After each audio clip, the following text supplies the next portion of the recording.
ও সোনামা, সেদিনকে আমরা কোথায় গেছিলাম? নৌকা দেখেছো কত নৌকা? হ্যাঁ, শঙ্করপুরে না সোনামা? কতগুলো দেখেছিলাম আমরা, এই যে এখানে নৌকাগুলো কতগুলো দেখেছি সোনামা? অনেক। দেখেছো? তোমাকে এখানে একদিন বসাবো, এই নৌকোতে তোমাকে একদিন বসাবো আমি। ঘুরতে যাব। দেখেছো তো নৌকা দেখেছো তো? হ্যাঁ, এখন বাইকে করে ঘরে যাব। ঠিক তো? এই দেখো, এই দেখো, তাকাও এদিকে তাকাও।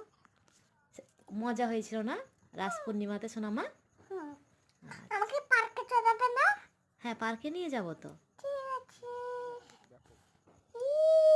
আমার বুনুয়া পিটি পিটি পটল পিটি। এই যে এবার আমরা সমুদ্রের দিকে যাচ্ছি। এখানে সোনামা তুমি চান করবে না? নাও নাও নাও। দেখেছো কত সুন্দর ফাঁকা।